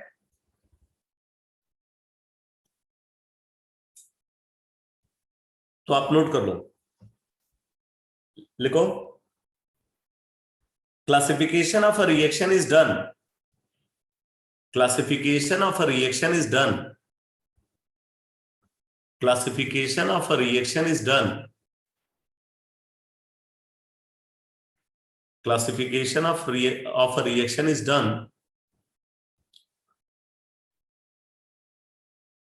by considering following two factors. By considering following two factors. By considering following two factors. Number one, type of product produced. Type of product produced. Type of product produced. For example, for example, addition product, substitution product, elimination product, etc. ठीक है, कौन से type का product बन रहा है। अब कैसे पता चला कौन से टाइप का प्रोडक्ट बन रहा है? अभी मैंने बताया कि दो ग्रुप ऐड होकर के बना है तो एडिशन प्रोडक्ट, दो ग्रुप रिमूव होकर के बना है तो एलिमिनेशन प्रोडक्ट, एक ग्रुप ने दूसरे ग्रुप को रिप्लेस किया है तो सब्स्टिट्यूशन प्रोडक्ट। तो इस तरीके से हम ये देखेंगे कि जो प्रोडक्ट फॉर्मेशन हो रहा है वो प्रोडक्ट फॉर्मेशन कैसे हो रहा है। ठीक है, दूसरी बात, सेकंड पॉइंट लिखो, type of reagent involved, type of reagent involved in the slowest step of the mechanism. Type of reagent involved in the slowest step of the mechanism. type of reagent involved in the slowest step of the mechanism. ठीक है, अगर slowest step जो mechanism का है उसमें electrophile का attack हुआ, addition product बना, तो इलेक्ट्रोफिलिक एडिशन। अगर स्लोवेस्ट स्टेप में न्यूक्लियोफाइल का अटैक हुआ, सब्स्टिट्यूशन प्रोडक्ट बना, न्यूक्लियोफिलिक सब्स्टिट्यूशन। ठीक है, इसी तरीके से इलेक्ट्रोफिलिक एडिशन, न्यूक्लियोफिलिक एडिशन को भी हम डिफाइन करेंगे। क्लियर है? ये समझ में आ गया बेटा? तो रिएक्शन का क्लासिफिकेशन करते हुए आपको इन दो बातों का ध्यान रखना है, कौन से टाइप का प्रोडक्ट बना है और कौन से टाइप का रिएजेंट अटैक कर रहा है स्लोवेस्ट स्टेप में। Slowest step is rate determining step. तो आप जैसे देखो, हमने यहां पे कंसिडर किया एक एल्कीन को,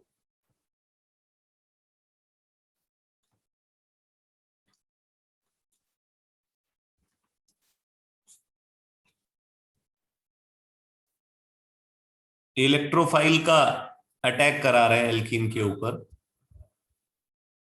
ठीक है, इलेक्ट्रोफाइल का अटैक करा रहा है एल्कीन के ऊपर।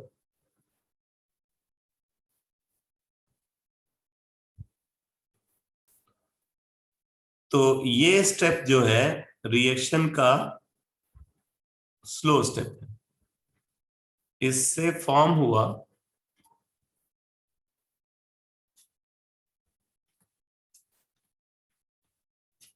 ये इंटरमीडिएट। ठीक है, इससे फॉर्म हुआ ये इंटरमीडिएट। अब देखो यहां पे एक चीज बता दूं आपको कि इस इंटरमीडिएट के फॉर्मेशन से पहले यहां पे एक ट्रांजिशन स्टेट भी बना होगा जिसको मैंने दिखाया नहीं। समझ में आया कि नहीं? एक ट्रांजिशन स्टेट भी फॉर्म हुआ होगा रिएक्शन इंटरमीडिएट के फॉर्मेशन से पहले, उस ट्रांजिशन स्टेट को मैंने मैकेनिज्म में नहीं दिखाया। तो ये है carbocation intermediate, carbocation intermediate.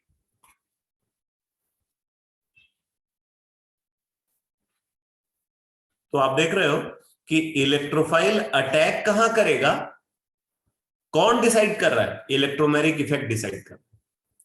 Electromeric effect से ये डिसाइड हुआ कि इलेक्ट्रोफाइल को कौन से कार्बन पे अटैक करना है। ये इलेक्ट्रोमेरिक इफेक्ट का यहां पे रोल है। अब इसके बाद क्या होगा? अब इसके बाद जो न्यूक्लियोफाइल है, रिएजेंट से इलेक्ट्रोफाइल और न्यूक्लियोफाइल दोनों मिलेंगे, तो जो न्यूक्लियोफाइल है वो न्यूक्लियोफाइल फास्ट स्टेप में ये अटैक करता है इस कार्बन के ऊपर और इससे बन जाता है प्रोडक्ट। तो प्रोडक्ट क्या बनेगा? यहां पे मैं देखो स्ट्रक्चर बना रहा हूं, RCH NU CH2E।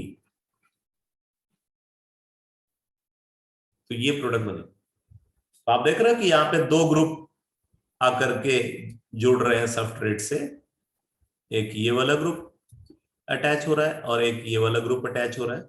क्योंकि दो ग्रुप आकर के अटैच हो रहे हैं इसलिए हम इसको एडिशन प्रोडक्ट बोलेंगे।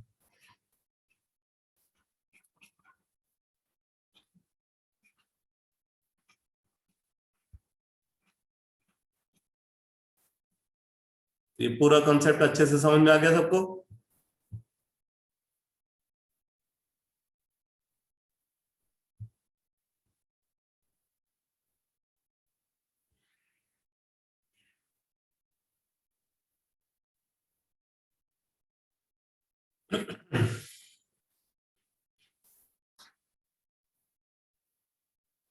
तो ये इलेक्ट्रोमेरिक इफेक्ट का फर्स्ट एप्लीकेशन है। अब आप नोट करो इसका second application.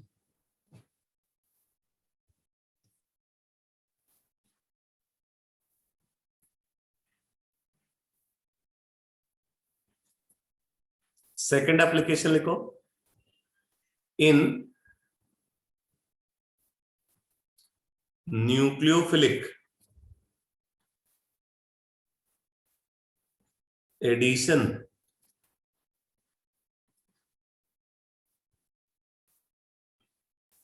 On carbonyl compound,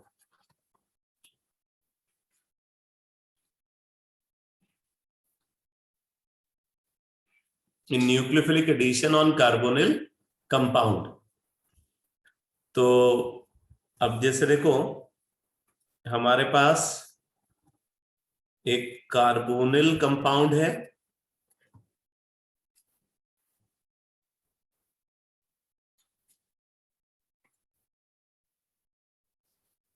ये कार्बोनिल कंपाउंड है। इस कार्बोनिल कंपाउंड के ऊपर हम न्यूक्लियोफाइल का अटैक कराना चाहते हैं। ठीक है, कार्बोनिल कंपाउंड के ऊपर न्यूक्लियोफाइल का अटैक कराना चाहते हैं। तो अब इस रिएजेंट की डिमांड है कि यहाँ पे पॉजिटिव और नेगेटिव चार्जेस डेवलप हो, तो उसके लिए इधर इलेक्ट्रोमैग्नेटिक इफेक्ट ऑब्जर्व होगा। अब इलेक्ट्रोमैग्नेटिक इफेक्ट अगर इस तरीके से ऑब्जर्व हुआ तो कार्बन पे पॉजिटिव चार्ज डेवलप हुआ, इसलिए न्यूक्लियोफाइल कहाँ अटैक कर जाएगा? कार्बन के ऊपर। ये वाला स्टेप जो रिएक्शन का है, इस रिएक्शन का ये फर्स्ट स्टेप जो हम कंसीडर कर रहे हैं, ये स्लोवेस्ट स्टेप है। अब आप ये मत समझना कि हर रिएक्शन का पहला स्टेप स्लोवेस्ट होता है, ये चांस की बात है, ये एक्सपेरिमेंटली डिटरमाइन होता है। ठीक है, तो ये रिएक्शन का स्लोवेस्ट स्टेप है। अब स्लोवेस्ट स्टेप है तो इससे ये इंटरमीडिएट बन गया।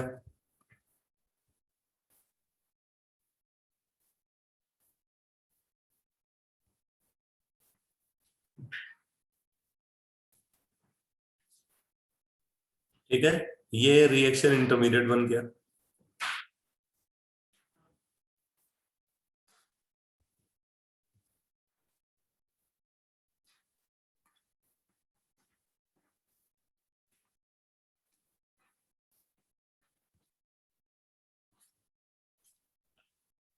अब देखो आगे क्या होगा, बोल रहा है कि फिर जो रिएजेंट का इलेक्ट्रोफिलिक पार्ट है, रिएजेंट का जो इलेक्ट्रोफिलिक पार्ट है। अच्छा, अब मैं एक बात और बता दूं आपको कि आपको ये लग रहा होगा कि भाई न्यूक्लियोफाइल और इलेक्ट्रोफाइल दोनों वहां पे रिएजेंट से मिले हैं, तो जब दोनों प्रेजेंट है तो न्यूक्लियोफाइल ने ही क्यों अटैक किया? यहाँ पे इस जगह पे न्यूक्लियोफाइल ने क्यों अटैक किया? इससे पहले वाले केस में इलेक्ट्रोफाइल ने ही क्यों अटैक किया? ये सीक्वेंस क्या चेंज भी हो सकता है? जैसे इस केस में क्या पहले इलेक्ट्रोफाइल बाद में न्यूक्लियोफाइल अटैक कर सकता है? उसी तरीके से पहले वाले केस में क्या पहले न्यूक्लियोफाइल और बाद में इलेक्ट्रोफाइल अटैक कर सकता है? तो ये चेंज पॉसिबल नहीं है, ये समझ लेना। अब क्यों नहीं पॉसिबल है? इसके पीछे भी वो इंट्रोडक्शन लेक्चर के कुछ कॉन्सेप्ट रिस्पॉन्सिबल। अब हो सकता हो अगर आपने ढंग से देखा होगा तो आपको याद भी आ जाए। यहां पे आप देख रहे हो डिसिमिलर एटम के बीच में मल्टीपल कोवेलेंट बॉन्ड है। कार्बन और ऑक्सीजन दो डिफरेंट एटम है जिनकी इलेक्ट्रोनेगेटिविटी में डिफरेंस है और इनके बीच में मल्टीपल कोवेलेंट बॉन्ड है। तो मैंने आपको लिखवाया हुआ है कि अगर डिसिमिलर एटम के बीच में मल्टीपल कोवेलेंट बॉन्ड है तो मॉलिक्यूल इलेक्ट्रोफाइल की तरह बिहेव करता है। याद है?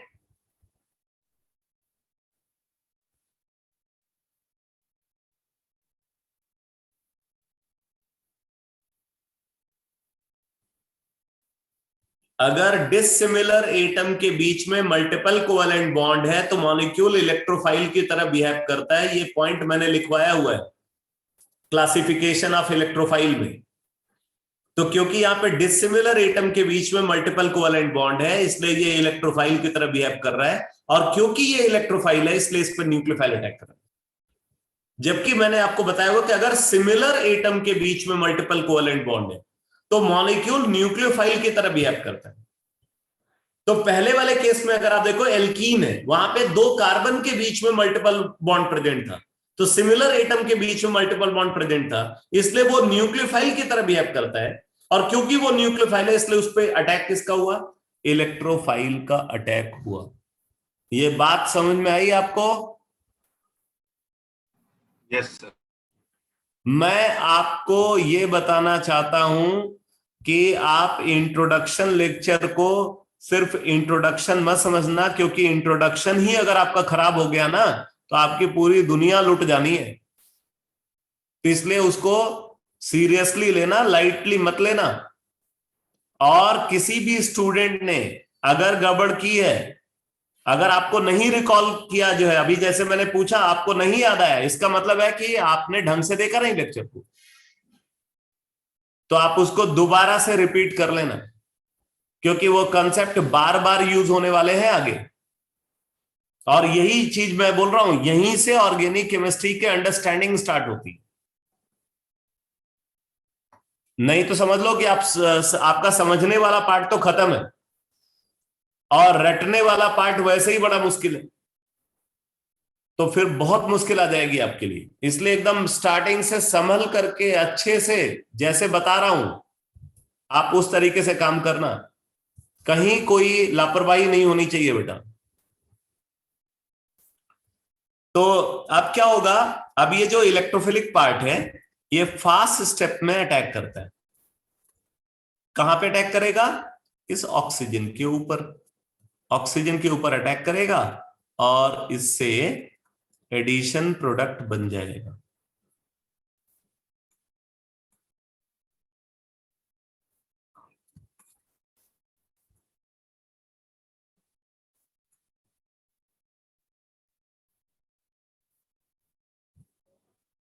तो ये है। अब यहां भी आप देख रहे हो कि दो ग्रुप अटैच हुए हैं सब्सट्रेट के अंदर, तो इसलिए ये रिएक्शन जो है वो एडिशन रिएक्शन है और स्लोएस्ट स्टेप में न्यूक्लियोफाइल का अटैक हुआ, इसलिए हम इसको न्यूक्लियोफिलिक एडिशन बोलेंगे। तो मैंने आपको इलेक्ट्रोमेरिक इफेक्ट के दो एप्लीकेशन अभी क्लास में बताए हुए।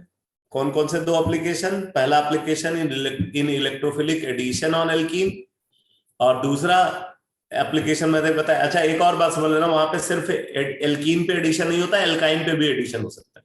तो in electrophilic addition on alkene and alkyne, and दूसरा application in nucleophilic addition on carbonyl compound. ठीक है, इसी तरीके से इसका तीसरा एप्लीकेशन आता है इन इलेक्ट्रोफिलिक एरोमेटिक सब्स्टिट्यूशन। ये हेडिंग डाल करके छोड़ो, कल की क्लास में डिस्कस करूंगा। इन electrophilic aromatic substitution, in electrophilic aromatic substitution.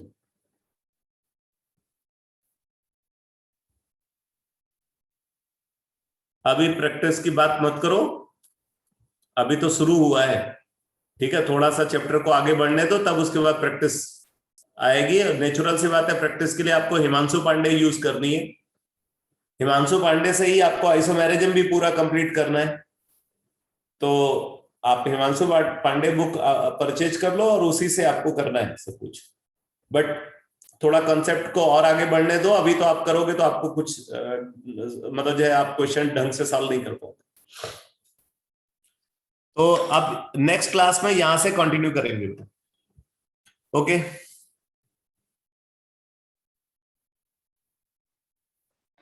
Thank you, sir. Good evening.